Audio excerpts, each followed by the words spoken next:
right. We are here with Samantha and Kim from PS9 in Staten Island, New York. Kim, would you like to tell us a little bit about yourself? Hi, sure. My name is Kim Molloy. I teach first grade Nest here at PS9, and I've been working for the DOE for about 17 years. I'm Samantha Sahota. I teach second grade Nest, and I've been working in the DOE for 12 years. Talk to us a little bit about what Nest is because folks listening might not know. So the Nest program is a program that's run with the DOE in New York City in conjunction with NYU, and we work with kids on the autistic spectrum. The model is a micro ICT class. So depending on the grade level, you would have 4 to 5 children on the spectrum, and then the other half of your class would be general ed students. Awesome. Well, thank you for giving us that information. Today, we're here to really dig into a strategy that you've been using. I don't even know how long we've been partnering together. It feels like a while, right? Yeah. As long as we've been at the school, for sure. Yep, definitely. Yeah. How long have you guys been at the school? So I've been at 9 for 7 years. And I'm at PS9 for 6 years. Yeah. So I think we have been partnering almost since the founding of the school or pretty close. Mm-hmm. The strategy that Samantha and Kim are going to kind of explain is a strategy that we talk about in the Amplify book. And it really came to be about how could we close the metacognitive equity gap in schools, because we know in schools where kids might not be performing, metacognition typically is never even taught, right? And kids are really digging in and doing lots of drill and kill. But in terms of learning how to strengthen their own metacognition, that is something that's typically not done. So talk to me a little bit about the strategy or the approach that you're using to strengthen metacognition with your kids. Yeah, so we started with the Riskometer a few years ago as a whole class strategy. So we had the Riskometer as a way to help our kids be more welcoming to a productive struggle and being able to acknowledge that sometimes there are some tasks that are more difficult for us that might not come as easily, but being able to persevere through those tasks and understanding how a task could start out high risk, but then as you work through it, it might move down the scale from higher risk to lower risk. Mm-hmm. So we've been doing that for a few years, but then this year when we started working with you all about the metacognition cycle, we kind of noticed how the way that we do this whole class could really be individualized and be able to really mirror the steps of the metacognition cycle on this concrete visual. So we started with just really thinking about how we can take the high, medium risk, and low risk language and give really specific strategies for each one. So if this is a task for you that's personally high risk, we gave them like a strategy. So it'd be, if it's a high risk task, we ask them, who is a person that can help me? So that they know what people are in the room, if it could be another teacher or a student coach, but what is that would be like the specific question that they would ask themselves if they find this task to be high risk. So if I'm hearing you right, you give a task to students or some sort of learning experience. And in the early stages of introducing that task, the kids are asked to rate the task from high risk to low risk. How does that work in the classroom? Like, what are the moves that you make as a teacher to get that kind of conversation going? So before they even began, we wanted to just check in with where they were personally that day. In first grade, coming off of the homeschooling with COVID, some students in and out, we thought it was really important to, check in on their social emotional well-being before we began a task. So we asked them, how are you feeling about this today? And before we even started, some friends would be at a high risk, some medium, some low. And if they were at a high risk, we just kind of checked in and we said, why are you feeling high risk about reading today? We haven't even started. And a lot of times it would be what we would consider minor problems. Maybe, we didn't have the right cereal at breakfast, or mommy made us wear these shoes that we didn't want to wear. And once we were able to get through those small, little bits that they might be carrying in with them in the morning or after lunch, if they had an argument with a friend at recess, we really found that it was really helping them to understand that maybe it's not the task or the job that we're going to present you with, but maybe it was something that we had to handle first. So that's kind of how we launched it in first grade. So And what I'm then, hearing you saying is in the very early stages, it was more just checking in with them before Reader's Workshop, not around any specific task, because you wanted them, what I'm hearing from you is you wanted them to be aware that there's lots of things in life that could impact your learning, and to be really aware of these other things that might not have anything to do with the task at hand might be the thing getting in the way. Is that something that the kids started to realize? absolutely, really early on, they started to just be able to check in with themselves. And even before we did this in the morning with our greeting, they might be able to say, I need a moment, or I had a hard time this morning and I need some time in the cool down corner, or they asked for a personal conversation with the teacher because they just wanted to tell us about their night or things that happened. So it actually really helped us figuring out, maybe you did just have a bad day, like many of us can, and it can carry over into school. And so we really feel like we're making more personal connections this way. So Samantha, like when the kids like kind of identify that they might not be in the best place to learn, what are the sort of coping mechanisms that you all learn together to kind of take a learner from maybe high anxiety to kind of calming down? Is there some that you think are more practical than others in Yeah. terms, or that you notice are working really well with your learners? Yeah, so we do a lot of SEL work separately. So we do community circles multiple times throughout the week. And one of the things that we make sure that every time we do a community circle is that we do some sort of a calming exercise or grounding or meditation that they can do in isolation in this one moment to practice it. But then now they know it well enough that they can use it in their own time when they feel like they need it. One of the things that we've really been doing in second grade is affirmations. So we have a whole affirmation station, and they would go through, and it's like, if you're feeling like this today, this is an affirmation you might want to try, or this is a grounding strategy that you might like to try. So they're really able to now access which ones they need in which moment. Even the other day, I needed one. I was stuck in traffic and was feeling a little bit out of sorts because I got into school a little late. And I said to my kids that I was modeling to them, because that's what we do too, is like, we'll model to them, like, I'm feeling this way right now. And one of my kids actually said, like, oh, Miss Sahota, you should try the swirling activity. That one makes me feel better. So then we were able to, and the whole class stopped and did it with me. And we all did the swirling activity of like a swirling glass jar. So they're really able to acknowledge which ones could work in which time, and like how you're feeling and which ones you should access. So what I hear from you is in your designated SEL time and your circle time, you're really teaching in to some of these different coping mechanisms. And then you're really infusing those ideas throughout the day. And the riskometer really comes in handy, because that becomes a cue for the learner that if they're in a place that they don't wish to be in before they're learning, they have some mechanism that they learn in circle time that they could bring in to the learning experience. Is that kind of what I'm hearing? Absolutely. Yep. Yeah. Talk to me a little bit about how you've adapted it. Because, I came with this cool idea, a few years ago, even before the pandemic, that I had read about from Guy Claxton in The Learning Power Approach book. And I just was kind of curious to see how other schools would kind of see it.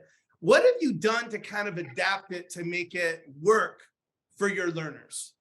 So one of the things I loved Kim's idea of starting with SEL and that lens to look through it. And then what we did in second grade was we would teach our mini lesson the same way we always did. But then at the end of the mini lesson, when it's time to review the steps of what you're supposed to do for the task and then go off into your small groups, typically it would be, we would pick our small group in advance, or we would know which kids that we would want. And we would kind of just tell them to come to small group. So we kind of really adjusted it to let the kids into that first step of the metacognition cycle of like assessing the task. And we let them assess their tasks. So it would be, now that you know what you have to do today, do you think that this is a low, medium, or high risk task for you based on how confident you feel going back to your seat and doing this independently or with a partner? And then we would start with different, every time in every lesson, in every subject, we would start with, if it's a low risk task, that means you're so confident that you could teach others. And they have a little riskometer at their desk with their face, and they would move it to where they think they go. So you have to get it really close to the camera. Very cool. Awesome. So she would like move her face to low risk. So then if other friends, now that shows other friends that this friend is really confident, and maybe she could be a resource to others. She could be a coach. If friends notice that, then she could be a resource for other friends. Mm-hmm. And it's also, we reminded them too, that if this is low risk, you might be breezing through this because you think it's so easy. Right. So we have a little reminder of like, be mindful and check for like little mistakes, because those are the kids that might get overconfident and just breeze right through it and make silly mistakes. Mm-hmm. And then we would move up to medium risk. And this is where we were really building in the learning dispositions that we were working with you on. Yeah. And asking for like resourcefulness. Yeah. So thinking about, if you are a medium risk, thinking about what is making this medium risk, right?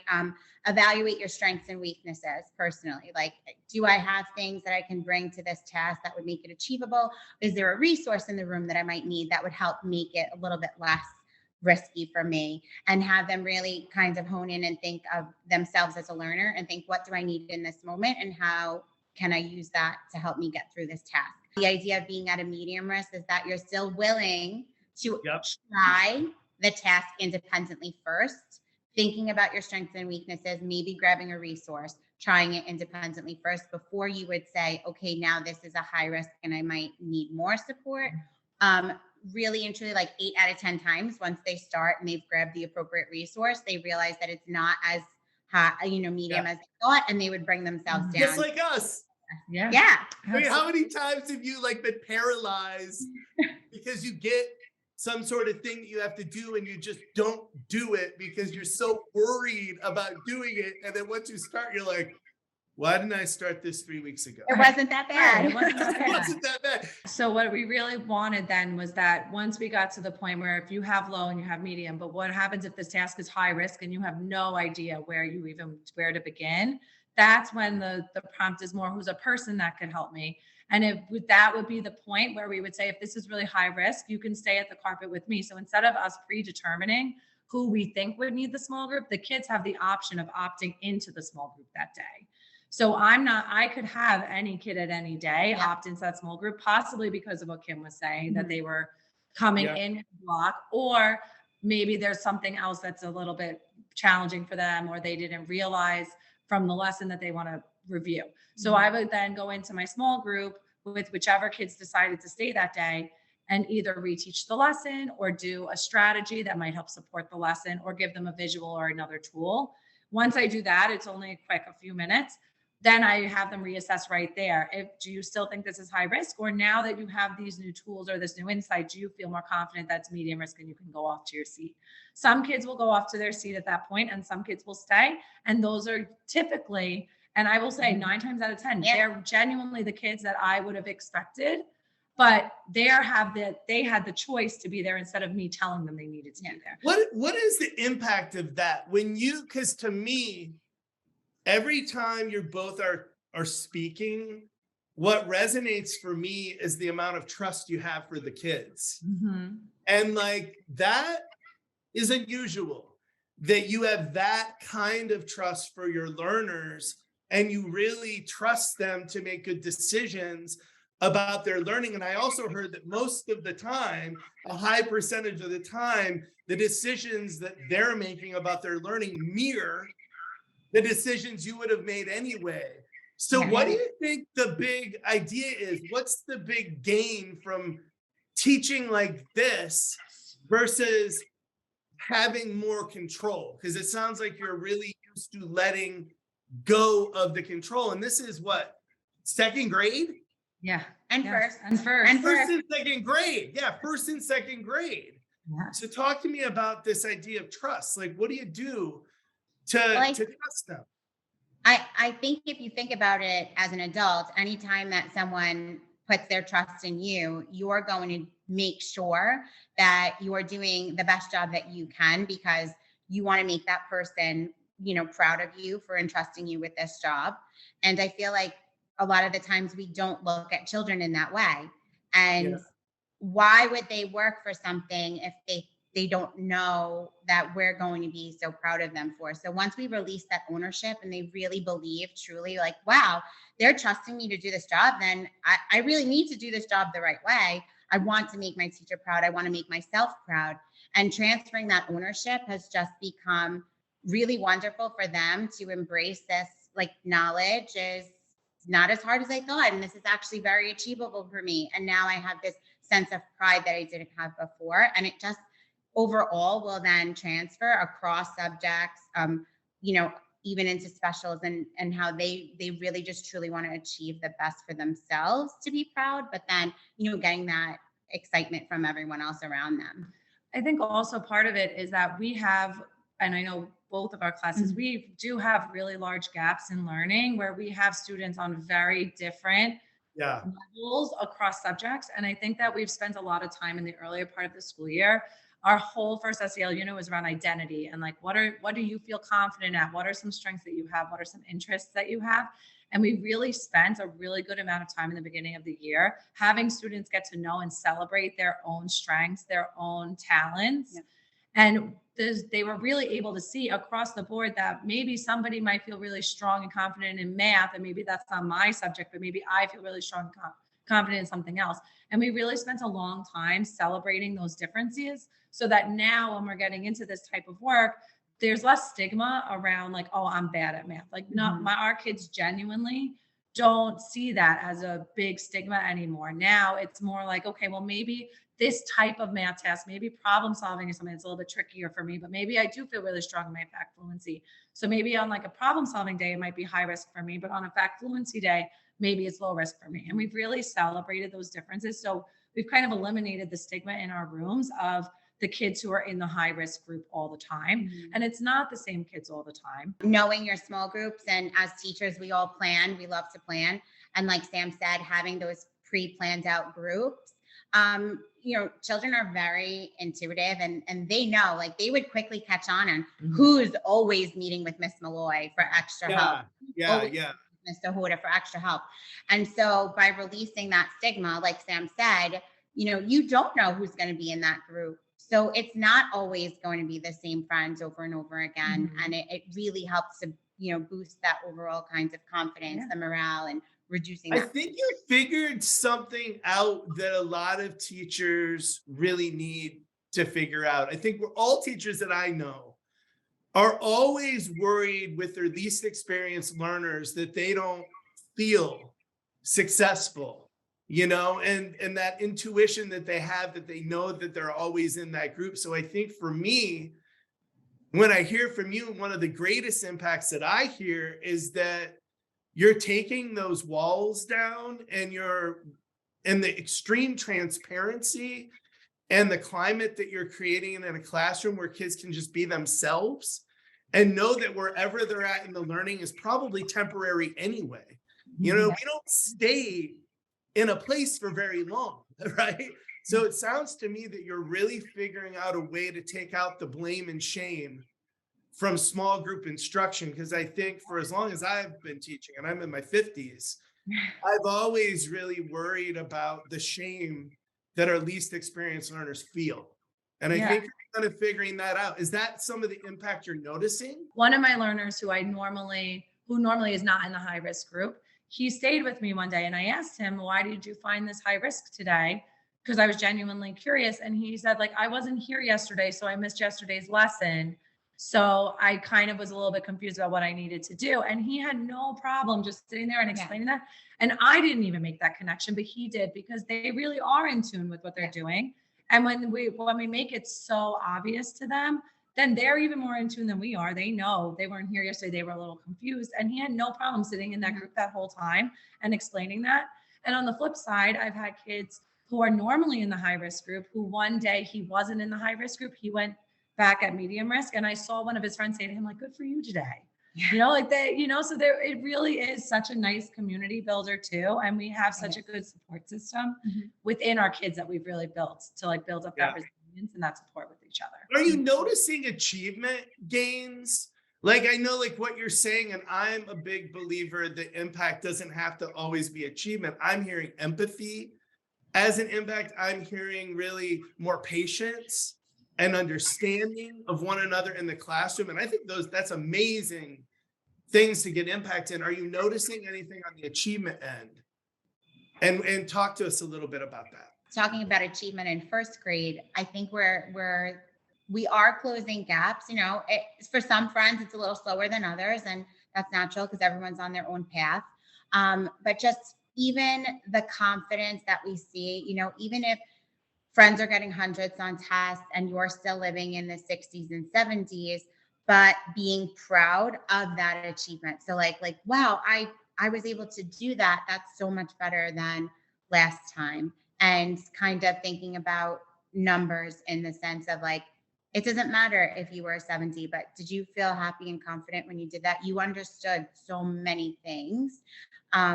We're finding that, you know, no one's going home upset when they get their assessment folders or anything like that. And we are trying to show that there is that progress there, which is nice. With this strategy, you're really putting more focus on the progress kids are making, and the kids are even putting more focus on the progress and the learning process instead of the end result. Like, to you, it sounds like what's important is that they know where they were and where they're at, and they can identify and speak to those things. That's the biggest thing. And it's funny because you'd find that it's harder to get the parents to understand that as opposed to the students. Yeah, You know? totally. To change the mindset of the parent. That's a slower process, but we're working on it. Samantha, what do you think the biggest impact is for you in your classroom? So I feel like with my second graders, I'm really seeing, if we're going to talk about Riskometer, the students are really more willing to take the risks in these groups because they're choosing to opt into it instead of being told that they're always stuck with me and they're always, you know, like they know eventually. And I've seen over years of doing things the way that we have done in the past, where those students are the ones that are shutting down earlier, that are less eager to share, less eager to participate, and less eager to take risks. But now that they're choosing and they have that ownership and they know like, oh, I might need this resource today, or I might try something a little bit harder that they normally wouldn't have, like that shutdown is not happening anymore. We really are seeing friends that are being more open to trying new things. And in that way now, because they're more open, now these gaps are kind of closing. We are making that progress because they're trying more difficult things than they would have because they feel more safe to take that risk because I chose to be in this group. So I want to be. What you're really speaking about is just what it means to be human. And I think what you're really doing when I listen to both of you is you're just advancing humanity in your classroom because you're looking at your kids as humans and you're partnering with them as another human in the classroom. And every time you talk, what I get from you is a deep empathy for them. And you're always trying to put yourself in their shoes. And with that, I'm really excited. And if you're lucky and watching this, hopefully we can beg them to get some video of their kids actually doing this. But I'm really excited that you agreed to do this today. And I can't wait for everyone to see it. Thank you. Thank you.